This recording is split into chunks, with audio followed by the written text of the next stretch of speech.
I am so pleased to welcome a very, very tired Aaron Kleinman to our show. You can sign up for his newsletter, Radio Free America, at heartlandsignal.com.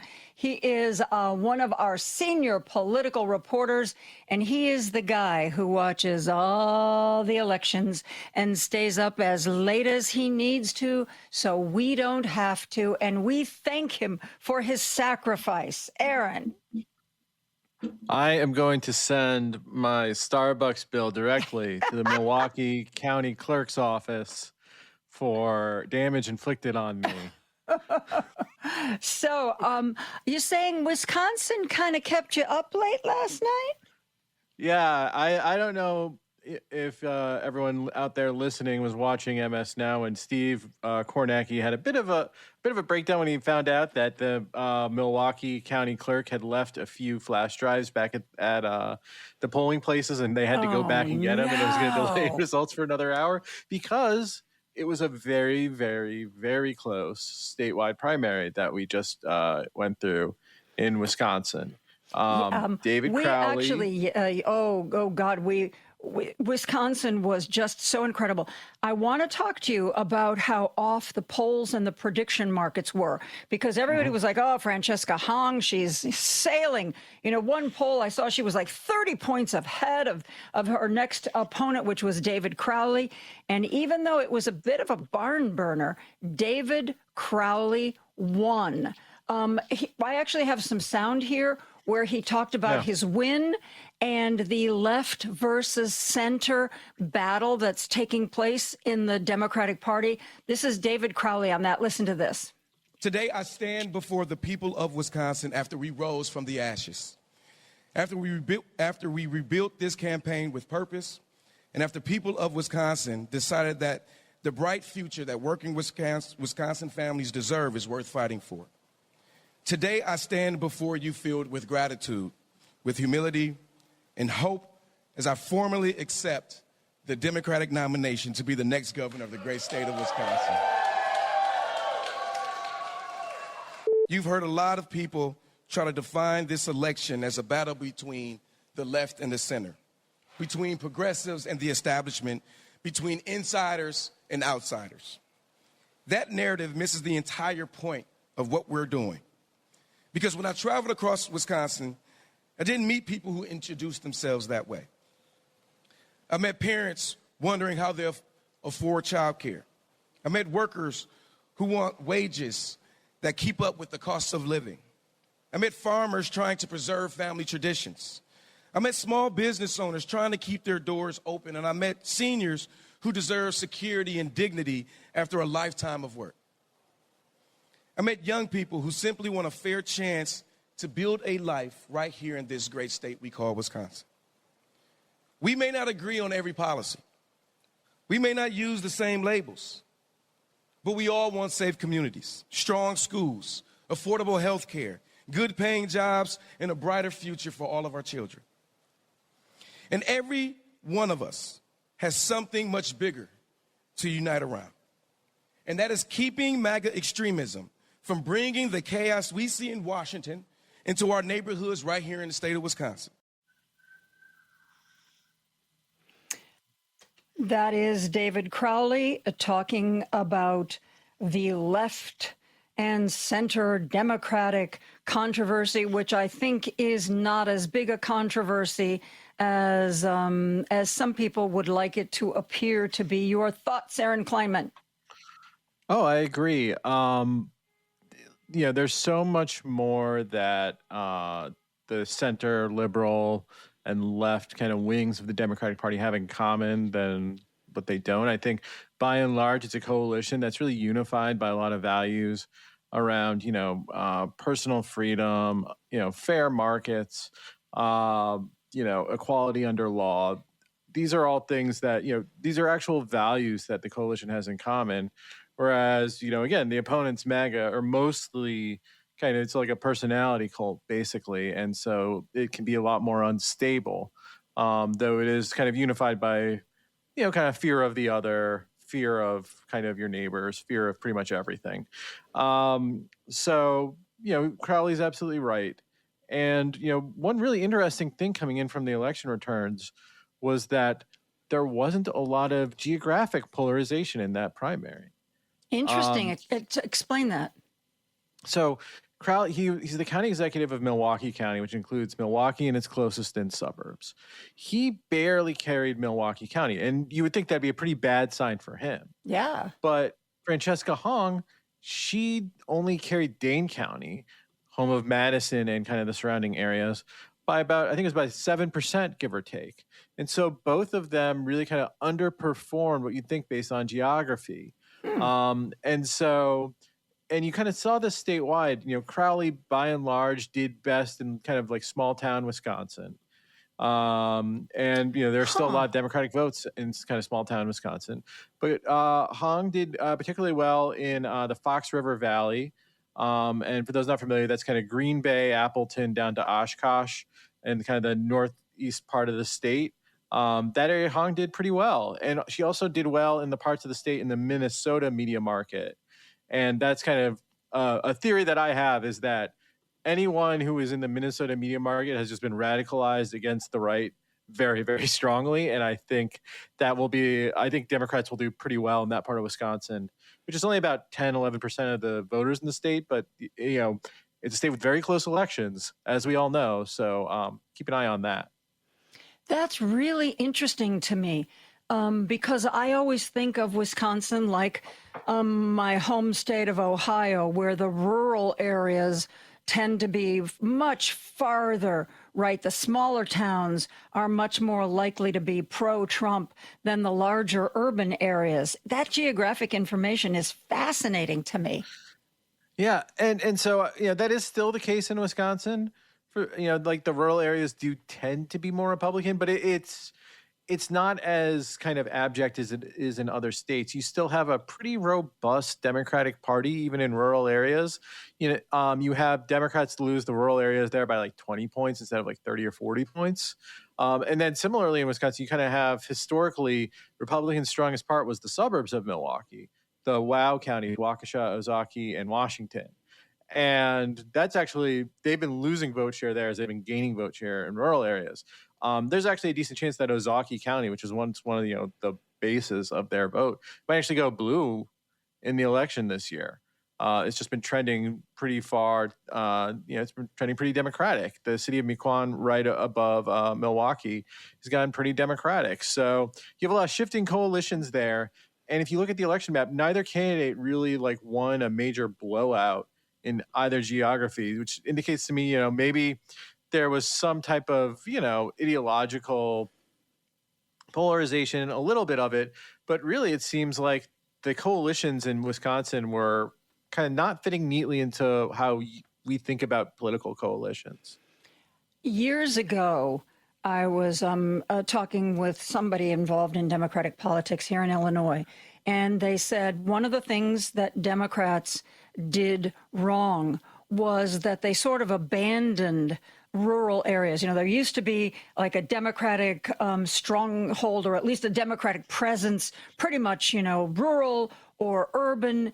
And they said, looking back on it, I don't know whether it was considered not important or a cost-cutting move, but we kind of gave up those areas. And the person said, you can't drop into an area 6 weeks before an election and think that anybody is going to listen to you and follow you. But if you're there year round, that makes a difference. Do you think, is that the kind of structure there was in Wisconsin that led to this? Well, I know that Ben Wickler, for example, he really focused on trying to stand up full-time activism, full-time Democratic Party who's been having a strong party in each county in the state. And, that probably helped keep some of those rural margins down, not as bad as they got in other states. And that really ended up, because Crowley did end up carrying those rural areas in the primary. So he probably benefited from that. If the Democratic Party in Wisconsin had seen the bottom fall out in rural areas like it had in other states, then Hong probably would have won. Okay, I'm taking way too much time focusing on Wisconsin because we have a gajillion other states. That I is know. that is an actual numerical term, a gajillion other states to look at. So where should we go from here? Oh, shoot. We should take a break from here. Radio professional, Aaron, you're in the hands of a radio professional. Aaron Kleinman and I are going to take a break. We're going to be back with more primary talk and other election results right after this. You're listening to WCPT 820 because facts matter. Now back to Joan Esposito, live, local, and progressive on WCPT 820. Go to heartlandsignal.com and sign up for Radio Free America. That is the newsletter that Aaron Kleinman puts out. He is the one who pays attention to all the races all the time and comes here to talk with us despite his lack of sleep. Okay, we talked about Wisconsin. Where do you want to go from here? Well, I was out last week, but if you want to talk about Michigan, catch up on them. That was a big one, wasn't it? Sure. Here's the interesting thing about Abdul El-Sayed. And I was, yesterday I was interviewing Peter Giangreco from the Strategy Group. By the way, David Crowley was one of their clients.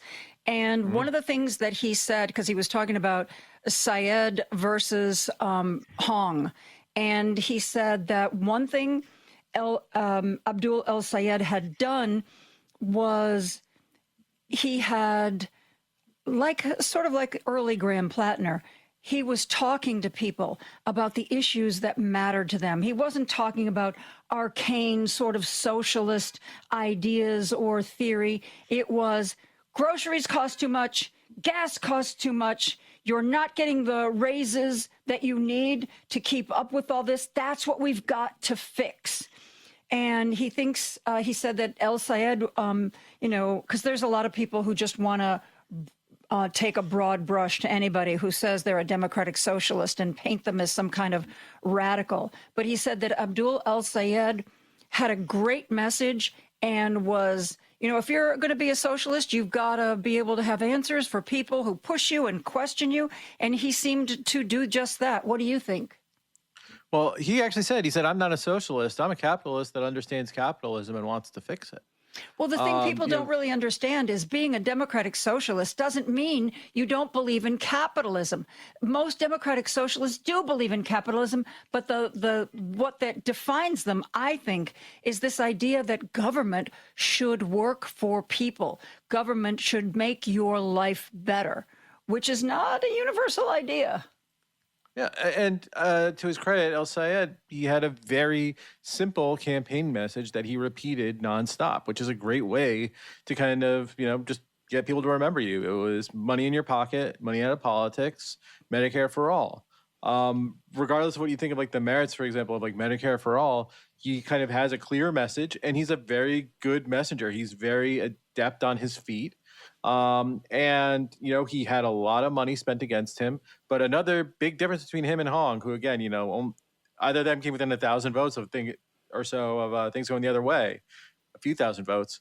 But he actually spent a lot of money on TV ads, not as much as it was spent against him, but he was on TV and Hong did not go on TV. Well, and that could have been the difference. From what I read this morning, and correct me if I'm wrong, that was a decision that was made by her campaign, that TV wasn't going to be a part of their effort to get the vote out.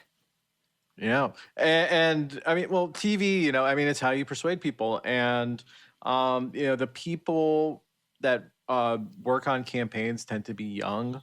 They tend to be more liberal than even the primary voting electorate. And sometimes they lose sight of the fact that there are still a lot of kind of older, perhaps more moderate people who still identify as Democrats and vote in Democratic primaries. And that still, watch linear television.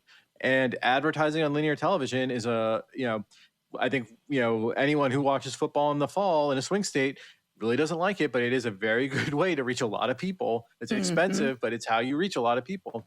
Hong opted not to do that. And I think looking at a loss by around 3,000 votes, she has to be wondering, was that a mistake?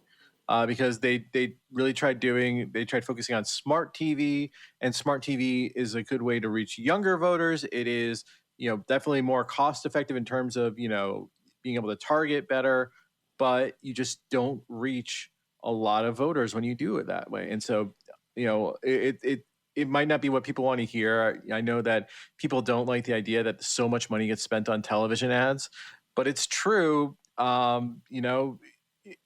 Francesca Hong should have spent money on TV. I heard about an ad that El Sayed put out there. People were telling me what a great ad it was. It featured his grandparents. I found it. We actually have, it's a 30-second ad. Lady B, could you play the El Sayed ad for us? Where did Abdul El Sayed come from? Here. We're his grandparents. We helped raise him. He became a doctor. He always wanted to help people. He got all those kids glasses. Eliminated medical debt. Poof. He buys us groceries every week. He knows what things cost. He learned his Michigan values in our small town. Take it from us. We love him, and so will you. Too much. I'm Abdul El Sayed, and I approve the heck out of this message. Language. I mean, it's charming. That the political consultants, they'll always tell you, have adorable grandparents. It's an ace in the hole. Yep. No, and they are adorable. Again, they are. I mean, and it showed, like they're going to spend, I would guess, 8 figures. I think when it's all said and done, they're going to spend 8 figures trying to other Abdul El Sayed. Mm-hmm. And they haven't the right has not shown any willingness to really kind of go after him on substance. It's all about, his name and his ethnicity. And what better way to neutralize that than with your adorable grandparents from Livingston County, Michigan? Just to speak to that, yes, he's a Muslim and he's got a funny name. The ad where his grandparents are there, his grandparents are clearly 2 old, very, very white people. Do you think part of the message of that ad was white people don't be afraid of me because I have darker skin and a Muslim name? Oh, absolutely. And Barack Obama was able to pull it off. He did very well in the upper Midwest. Michigan is a state that has had, a pretty substantial Muslim community, and it's a lot of immigrants from Arabic-speaking countries for decades now. It's part of the culture there. I think, if you're not in Michigan, maybe you don't appreciate that as much. But El Sayed is as Michigan as it gets. He played lacrosse for the University of Michigan. He's not parachuting in from somewhere else. Like, he grew up there. He was born there. He grew up there. He went to college there. He went back there to work for the city of Detroit, or I think it was actually maybe Wayne County, which is the home city of Detroit. Like, he's a Michigan guy. And so, again, we've talked about on your show before how voters like people who have ties to where they're trying to represent. Abdul El Sayed has, a very good story to tell about the ties to where he grew up. I think that if his name were Dan Smith, Republicans would be absolutely flummoxed right now, because his biography, again, he just such an impressive guy, and so he moves so easily into any media space. That's a very difficult candidate to beat. And so all they have is trying to other him, and so he's just trying to neutralize that right now. Interesting. Yeah, I think he did a really good job. I don't want to get into Minnesota because I think that's going to be a longer discussion. We only have a couple of minutes till the break. So what's one of the shorter state primaries we can talk about? Well, my home state of Connecticut, my old boss, John Larson, I interned for him longer ago than I want to admit. He lost renomination to Luke Bronin, and people are wondering, what does this primary mean? And overall, there is kind of an anti-incumbent mood. Representative Larson is in his, pushing 80. He had a health incident a few years ago on TV, but he's still kind of sharp. But a lot of people just want until he knew. And then Luke Bronin, the guy who beat him, he was the mayor of Hartford. Being the mayor of Hartford is a very, very difficult job, because in Connecticut, you get your finances of your city are tied to property taxes. And in Hartford, like a quarter of the property is not taxable because it's owned by the state. So it's always just kind of this fiscal basket case. He managed to do like a good job as mayor of the capital of the state and the biggest city in the district. And it just made it so that he was probably he even though Larson was a congressman, Bronin was probably before the election the most popular politician in the district, and so it was, I wouldn't read too much into this. This was just Bronin really saw a shot, and he did not have to break too much of a sweat to be an incoming congressman. And so yeah, Larson is the fifth incoming congressman to lose a primary, not counting seats where there was redistricting. So that that was the. It's impossible to do this, but I'm going to ask you anyway because I have faith in you. How much of a factor was John Larson's age, do you think? It was. I mean, it was. I was in a focus group with two first district Democratic primary voters last week. My parents, and they're both over 70. I won't embarrass my mom by saying exactly what, but they're both over 70, and they were just like, you know what? We've known John Larson. He's been our congressman for decades. You interned for him when you were in college, not that long ago. And, but we just thought it was time for something new. And these aren't, again, they're younger than John Larson, but older than Luke Bronin. And they still, they were pretty implacably in Bronin's camp. I tried to get them over to my old boss. Didn't work. They just wanted something new. It does seem like what we are coming up against is a change election where a lot of people may not be in love with the candidate they vote for, but they just want somebody new, somebody who will do things differently. I'm joined by Aaron Kleinman, and he is the senior political reporter for Heartland Signal. We'll be back with more after a break. This is Chicago's Progressive Talk, 820 AM, WCPT Willow Springs, and online at WCPT820.com, where facts matter. Now back to Joan Esposito, live, local, and progressive on WCPT 820. I am lucky enough to be joined by Aaron Kleinman. His newsletter is one you should sign up for. Radio Free America. You can sign up for it by going to heartlandsignal.com. He is our senior political guy. Can we go to Minnesota now? I'm very excited about Minnesota. Let's talk Minnesota. They're much better at counting votes there than Wisconsin. I'm so sorry Wisconsin kept you up late. But, dude, this is what you live for. It is. I wouldn't have it any other way. So, Peggy Flanagan, what do you think? That I was actually I was shocked that the polls had it as close as they did in that. Though Flanagan's internal polls, which she released, showed that she would win by about 20 points, and that's what she did. I mean, I thought that the lesson here was that there were just a lot of people that read that period from like the 2024 election to like the middle of 2025. Some people thought that was kind of an epical change in American politics that they had to respond to, as opposed to just overall kind of dissatisfaction with the status quo and a bad information environment that wasn't necessarily a permanent thing. And Angie Craig kind of, showed that maybe she didn't have the spine that Democratic primary voters want when, she voted for the Lake and Riley Act. She voted to thank ICE, and then ICE comes to town, and Minnesota just is revolted by it. And she was running, she had totally misread the moment, and she paid the price because Peggy Flanagan kind of mopped the floor in that primary.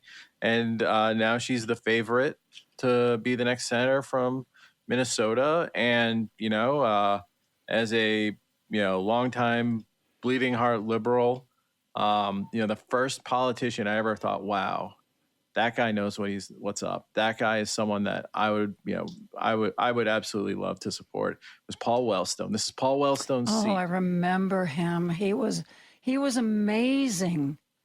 He was. And again, we lost him very tragically in a plane accident. And this was his seat that she's running to be in, and I am just so happy for the people of Minnesota because it's I think she went to like the Wellstone people, the people who worked for him. They basically started training candidates. That's why you actually got a lot of good candidates in Minnesota because they know what they're doing. And I think so. She worked for them. I think My hope is that she's ready to carry on his legacy. So I'm just happy for everyone. And Yeah. I'm happy for Peggy Flanagan. And now it's time to go into November, and it's time to, let's hope you can beat Michelle Tafoya by as much as you beat Angie Craig by. Well, I'm not going to play it because it's a little bit long, but Peggy was talking about Michelle Tafoya to her crowd, and it's the differences are clear. This is not a race where the two candidates are really similar, so you got to figure out which one is a little bit better on the issues you like. This is a race where the candidates are very, very, very different. I mean, Michelle Tafoya is Trump all the way. And I think that's, at least from this speech that I saw, that's going to be one of Peggy Flanagan's talking points. Yes to Trump on this, yes to Trump on that, yes to Trump on this. I think that could be effective in this race. Oh yeah, I mean, we have the polls. You and I both seen him. His approvals right now are like 32%. Now, I don't think that everyone who disapproves of him is going to vote for a Democrat, but I don't see who is like shifting over from having voted for a Democrat to voting for a Republican. That just doesn't seem feasible to me. And Minnesota's a state where you don't have to win over a single Trump voter in order to win statewide. Trump never carried the state. Republicans haven't won a statewide election there in 20 years. And so, Peggy Flanagan starts this race off in a very strong position against Michelle Tafoya. Even though, Michelle Tafoya has name rec from her time on Monday Night Football. She's trying to position herself as a moderate and saying that she's pro-choice. But, this is just, it's going to be very tough for her for Tafoya to, who are the Democrats that are going to vote for a Republican in 2026? Yeah, really. I don't know. One thing I talked to Peter Giangreco about, because it's always ticked me off, because before I was a radio host, I spent a lot of years as a journalist, and it always bothered me. I mean, we would see all this polling, New York Times polling, Ipsos polling, and it would give you some numbers, Nate Silver, and then it would turn out that the results were different. But it always seemed like the candidates had polling that was much more realistic. Like they would know that they were going to lose an election, even if the rest of us didn't. And I asked Peter about that, and he said candidates, and you probably already know this, but maybe the audience doesn't, candidates do a different kind of polling. It's much, much, much more expensive to do, and it is much, much, much more precise.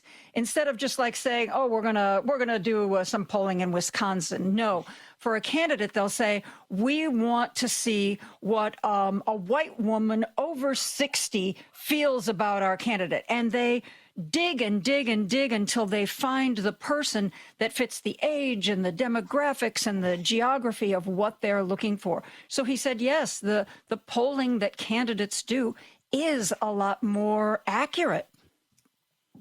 Yeah, well, it's more expensive. Yeah, like you said, they're going to spend more money on it because they need to get high quality respondents in order to model the electorate well. They also, candidates, when they poll, they're not polling just to see what the numbers are. Like, they know that they have to win. And it's more, they poll to try to figure out what messages might resonate with people. And so that it's not kind of like a 5-minute poll. Like you might be talking to people for like 20 minutes, and that's just, it costs more to do that. But more to the point, I think, we've seen kind of like what was wrong with the polls. The polls missed. And the issue in a primary in particular is it's just very hard to model a primary electorate. Wisconsin had massive, massive turnout, way more than before. Actually, a fun Michigan fact, Abdul El Sayed, going back to Michigan, he ran for governor in 2018. He lost to Gretchen Whitmer in the primary. If he had gotten as many votes as in 2018 as he did in the 2026 Senate primary, he would have beaten her 2-1.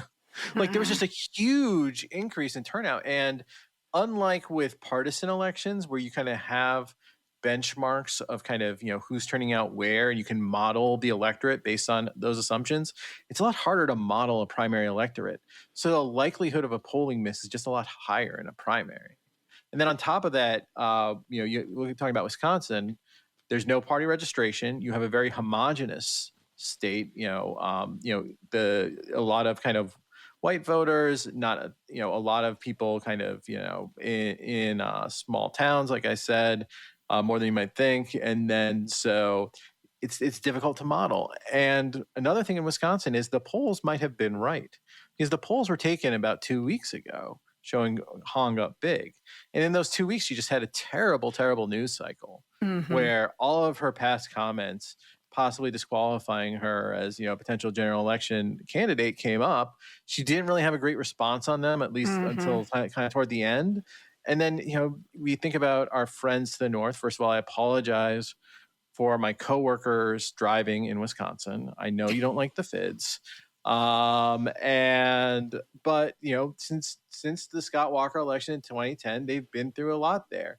And in 2026, this is their first chance in decades to have a Democratic trifecta and undo all of that, undo Act 10, undo all the right-wing kind of experiments that have just been disasters.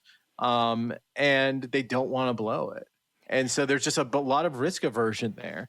And I think that kind of came through at the end. And that's why you saw people consolidate around Crowley at the end. And also, again, it was a very hectic election. The Tony Evers, the incumbent governor, his preferred candidate was originally his lieutenant governor, Sarah Rodriguez. She dropped out because of a campaign finance scandal. Crowley had dropped out kind of when he knew that he wasn't going to get Evers backing. He jumped back in. Mandela Barnes, who was Evers' first lieutenant governor and had run for Senate and nearly won, he stayed in the race, but then we found out that there had been allegations against him, just around kind of nothing illegal, but maybe unseemly relationships with women in the Democratic Party. So then he drops out, and then and it was just a very chaotic election, and that can be very difficult to poll. And so add all those things together, and it's like, yeah, of course there's a polling, but Wisconsin, this was like an impossible race to poll. So polls can still be instructive, especially in a general election. But I think we saw here, and you mentioned betting markets too. They don't capture they're a useful tool, but especially in a primary, you need to build in that uncertainty around there being some type of category error, around there being some type of thing that they're missing with the electorate.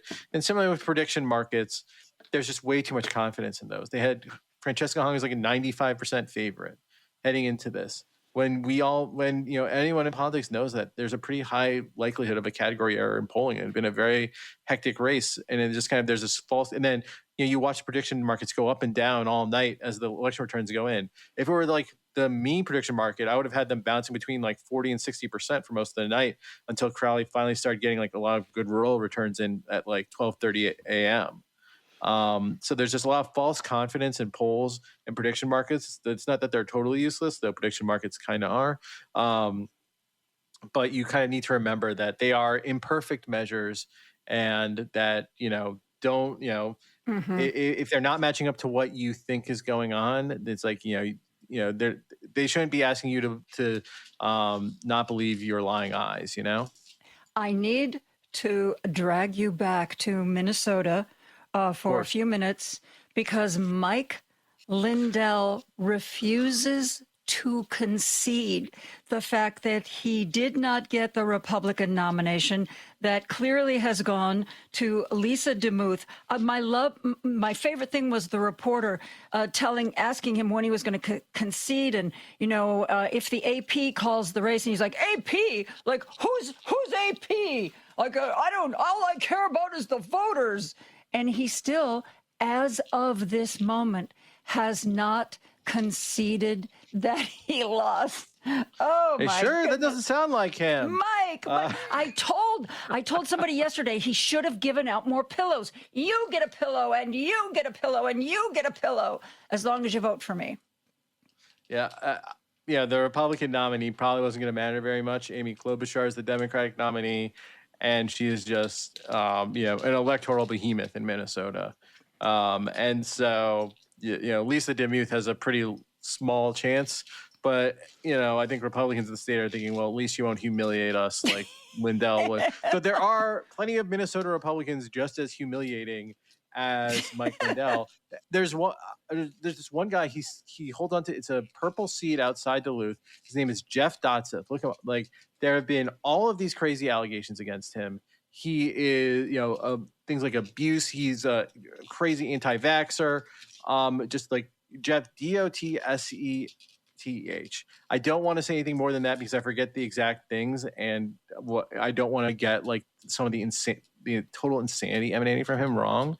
But Mike Lindell, there's a reason why he came in second. There are a lot of Minnesota Republicans like him, and so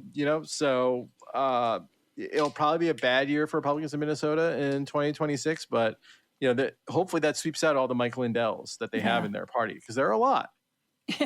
Aaron, we need to take a break, but when we come back, I've got a short clip from Amy Klobuchar.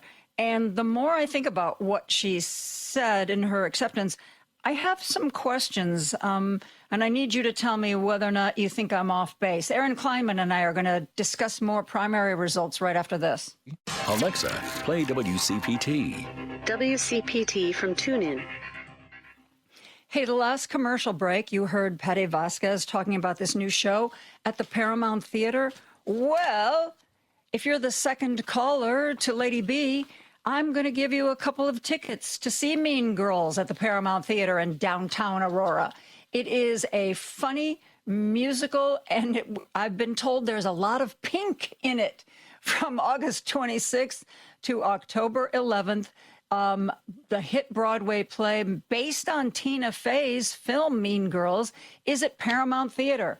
You need to be the second caller, 773-763-9278, and you will walk away with a free pair of tickets. A story, as you heard Patty say, about a young woman, Katie Heron, who moves from Africa to Illinois and enters the wild world of high school. Tina Fey supposedly, it's based Mean Girls on New Trier High School, which is where both my kids went, which is just a nice little aside. It is a perfect show for anyone who's ever tried to find their place in the crowd. If you want to just buy tickets, go to ParamountAurora.com. Our contests here on WCPT 820 are open to you as long as you're at least 18 years old. Live in the greater Chicagoland, Northwest Indiana area, one entry per person, one winner per household, void where prohibited by law. Listeners may only win or qualify to win once every 30 days. Complete rules are on our website at WCPT820.com. Click on the contest tab. Now back to Joan Esposito, live, local, and progressive on WCPT 820. Joining me is Aaron Kleinman. Go to heartlandsignal.com and sign up for his newsletter. It comes out once a week, Radio Free America. And he talks about a lot of the stories that a lot of times national media doesn't pick up. So it isn't just going to be more of the same. It is going to be delightfully different. And I know Lady B is busy taking down the information for our contest winner. But, I always do this. I ask Lady B to do 10 things at once. So, Lady B, if you can hear me, play that Amy Klobuchar sound we've got. In Minnesota, trust is not given. It's earned. That trust comes with an expectation, which is results. Results that you can see and feel in your life. Results in making life more affordable, making our government work, and getting rid of the fraud. Results in expanding our economy with a growth agenda. Results that will transform our government. And yes, I will be a transformative governor. Okay, Aaron, trust. I will be transformative, which means that I will evolve this government into something new. You got to have a government you can trust and the one that you can count on not to have any fraud. Do you think that's... I understand that there's a big fraud scandal in the state, but does that feel like a rebuke to Tim Walz? It is, but also, like you said earlier, it's a change election. and I don't think that you can run on more of the same. I think, it's not a disrespect to him necessarily, though.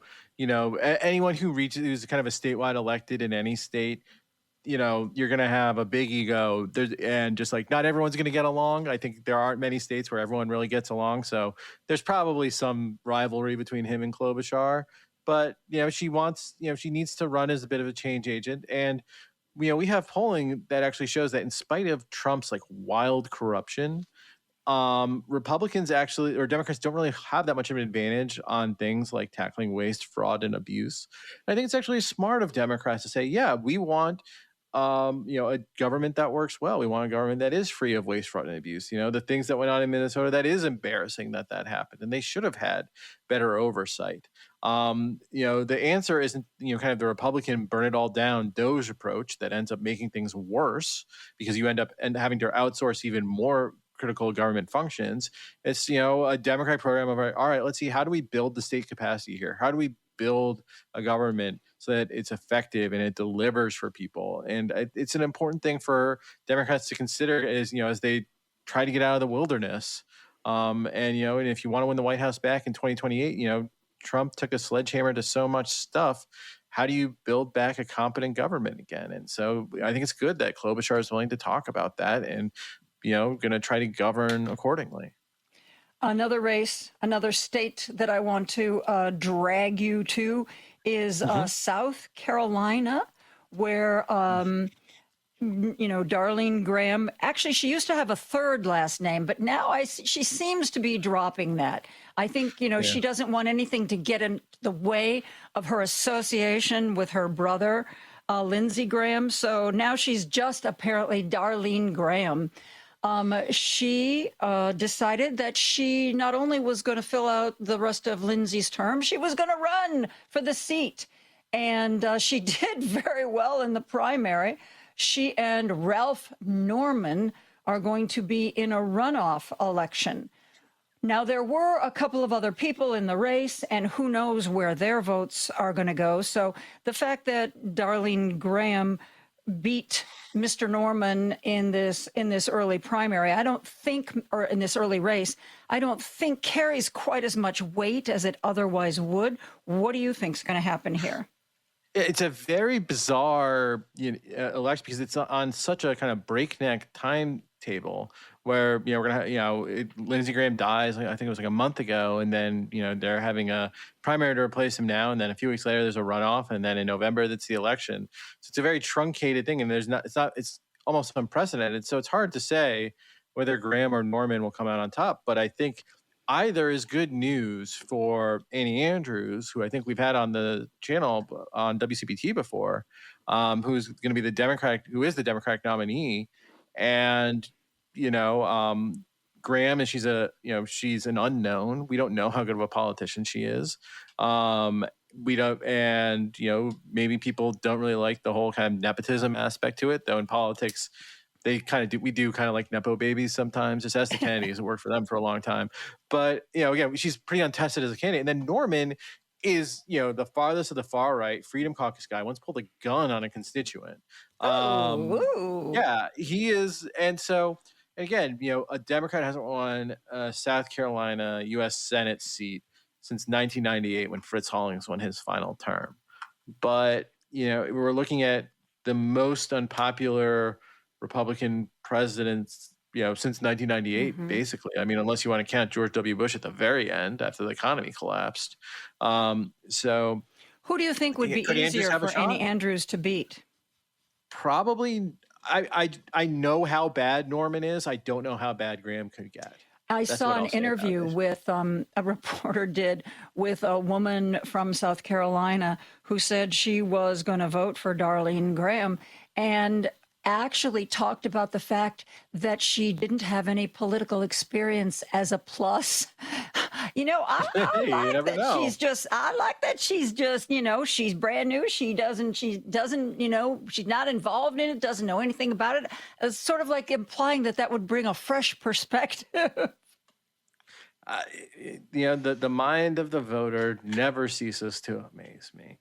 People are capable of so many different thoughts on so many different topics, and she's not like totally unqualified for it. She ran, I think, a state agency, which shows that she has facility with policy. She has facility with being a public figure. So she's not a total neophyte. They didn't pluck her from working at a bowling alley or something. But she has shown so far that she's very kind of wary around the press. So that's why I'm kind of wondering, like, is she going to be kind of a dud of a candidate? But in South Carolina, to win 50.1% of the vote in South Carolina in a general election as a Republican isn't terribly difficult. So she can probably just kind of quietly, do a very low key general election campaign. She can still probably win. But again, with the headwinds at the top of the ticket, and also, we saw in Tennessee, for example, last week, Black voters are particularly fired up because after the gutting of the VRA, I think they are rightfully mad about that, and the wave of basically voter suppression through gerrymandering that has gone through the South. So watch out for that too. And then you have in South Carolina, people moving to the coastal part of the state from the north. You have growing cities like Greenville and Spartanburg that were formerly pretty religious and conservative, but maybe are loosening up a little bit. So it's still unlikely a Democrat wins there, but you can kind of see a path emerging. Well, you're right, and Darlene would not be the first family member to take over an elected seat, though I was really enjoying the jokes after she was named to be the senator. Things like, my brother's a brain surgeon, and if he ever dies, I'll be expecting a call from the hospital to show up right away. And all these other people commenting on all these other professions that, if my sibling does this, and if anything happens to her, I'm expecting to, take over this job. And when you put it in light of other professions, it really is absurd. But, we see it in politics, that somebody's daughter, somebody's wife, it's happened before, it could happen again. Yeah, and I tend to take a capacious view toward who's qualified to be in office. Ultimately, it's up to the public. She did get a very unfair leg up, and the public can always decide that was too unfair and they don't like it. But, I think anyone can be a senator if the public's willing to vote for them, even if they did work at a bowling alley. If you work at a bowling alley and you can persuade 50% of the people that you should be a senator, then that's what makes you qualified. So more power to you. And, you mentioned that she doesn't seem real comfortable with the press, but playing devil's advocate, couldn't that almost be a plus? Because if somebody doesn't tell you where they stand on all the issues, sometimes people project, because that issue hasn't been addressed. Well, they must feel the way I feel because they don't know any different and the candidate hasn't said any different. It can be. I think for her, probably it helps just because she's kind of coasting off the memory of her brother who, had done relatively well as a South Carolina politician. So maybe, it doesn't work for every candidate. People do want to see some kind of, some type of indication that you care about something, that you care about public service, that you have opinions on things. We've talked a lot about authenticity before. Having actual, opinions on things is part of authenticity. So yeah, she's kind of in a unique situation because of the circumstances of this election.